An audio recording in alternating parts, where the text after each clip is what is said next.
alexy1 are playing rakki21, and we're gonna boost our rating up. We're gonna win here. Let's do something different. I like to do something different. Last time we tried something different as well, with the b6 and the, what was it? English. And now I tried the Gurren Gambit, but he didn't reply. He just gave the pawn back and was like, you figure it out. Knight b3 was the main idea actually. And something like this. He's probably gonna go, yeah. I was gonna say that. Is this so bad if he takes? I'm gonna take back with the pawn and have his nice center.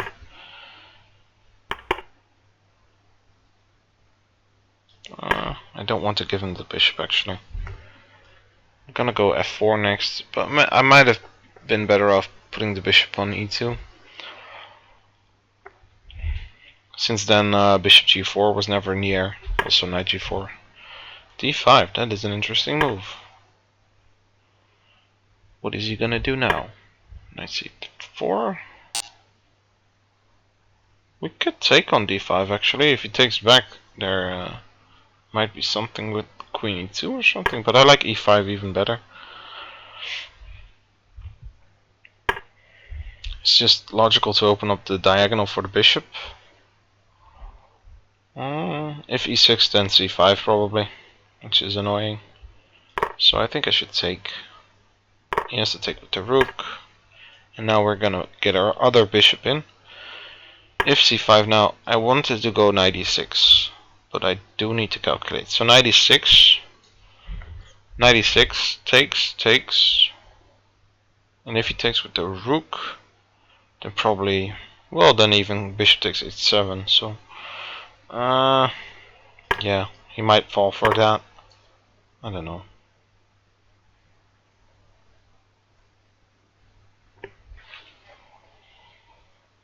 I mean, he could also take on f1. Yeah. But now at least we're threatening something. Let's threaten something again. g6 probably, or knight g6.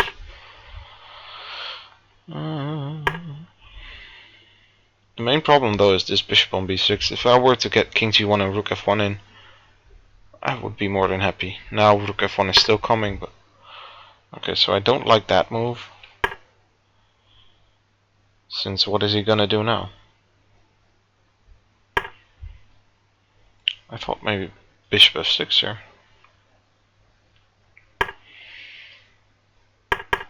Now rook h3 is in here. Yeah, okay. So what happens? Rook h3. Queen f4. Fuck. That sucks. Damn. Okay, h3 then. But he can take on b2 now, which would be bad for us. Yeah, I have to take that. At least we're up a pawn now. And we have, oh, we're not up a pawn.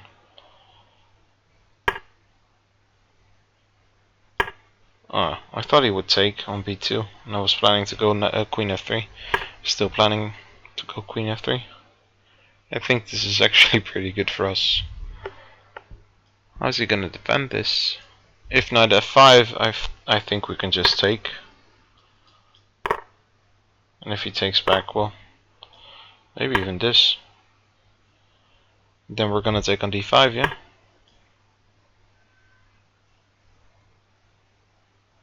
Queen g3. e7. Yeah, I think this wins.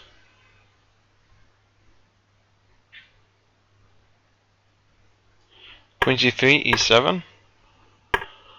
And then I was planning to go rook f7 here. If king h6, then queen d2.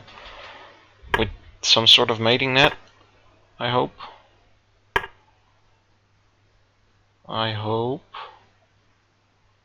Damn, there's no mating net? Oh, crap. Well, we still might be in good shape here, actually. because he doesn't really have a follow-up here. But being down on time, bishop g3 here. Oh, but we're threatening rook f6, yeah? Then.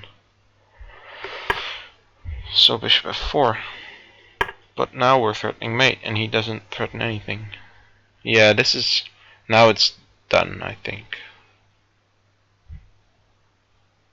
This might be over. Okay. Oh.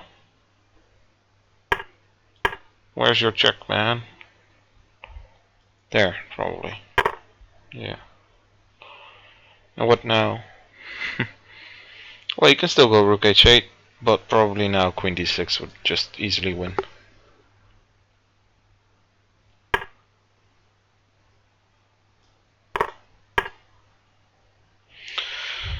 Whew! So, we do have the win now. After a very strange game, we did get to win. And yeah, this is the Gurren Gambit. So, usually they just take. You could also play the Danish Gambit, I think it's called. And it's like this. It's actually not that bad. Since you do have two nice bishops, but you're down 2 pawns, which is quite a lot. The Gurren Gambit goes like knight takes e3, and then you're gonna go bishop c4 anyways. Just knight f3, queen b3 is always in the air. The drawing line which all the grandmasters play against this, when they need a draw at least, is d5. And this is just, I mean, it's nothing for white. Bishop e2 here. Yeah, I think.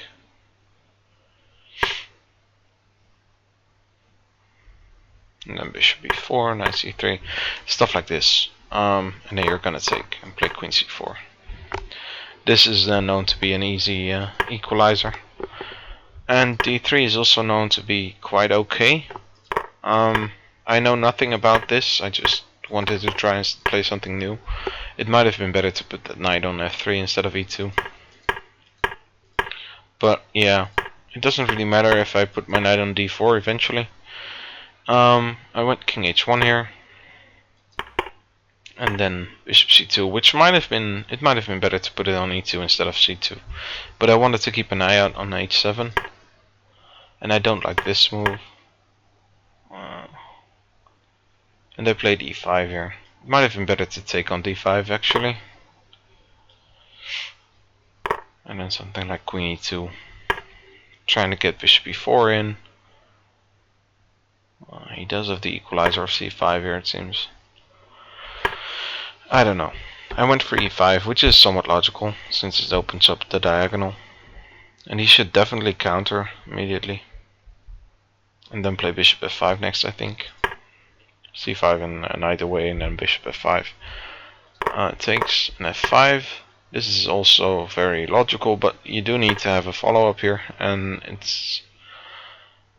I actually somewhat forgot about c5 here, but it turns out it's okay, since... well, now I was planning to take here. And then you have this one, and you win back the rook, and it's all good. But instead he took an f1, which is too bad. And I thought we were doing very good here. Bishop g5, keeping his queen off of f6, and also threatening rook f1. And I think we should just clearly be winning here. Turns out bishop f6 isn't a good move. Knight d2, which is pretty bizarre. Okay, so what's the point? If he takes, we're gonna take with the queen, and then bishop f6 is a threat. And if he doesn't, if he plays something like this, then queen b5. Okay, so that's the point. The knight can't really move. Well, maybe it's a d6 then, defending this square. But now queen h3, and still bishop h f6 is the threat. Insane. Yeah, it's a hard move to find that. I like my idea of going rook h3, but this is annoying. If we go rook h3 now, bishop f4, queen f4, sorry, and he's attacking f6, and if queen f3 he's just gonna take, and he's fine. And all my pieces are a bit strange now.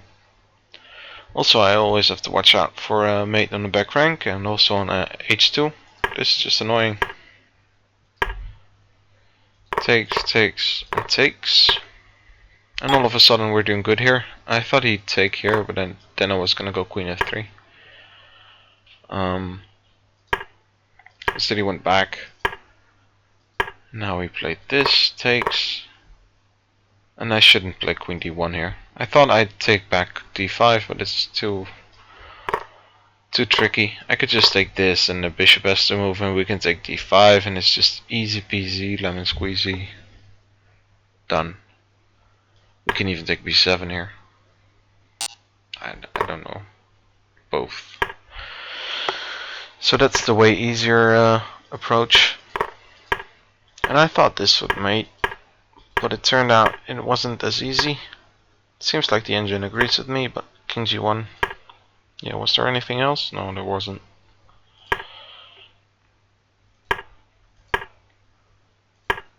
Yeah, now it's over.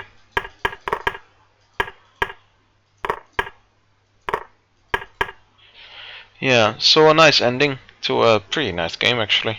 I hope you guys enjoyed, and I'll see you guys next time. Bye bye.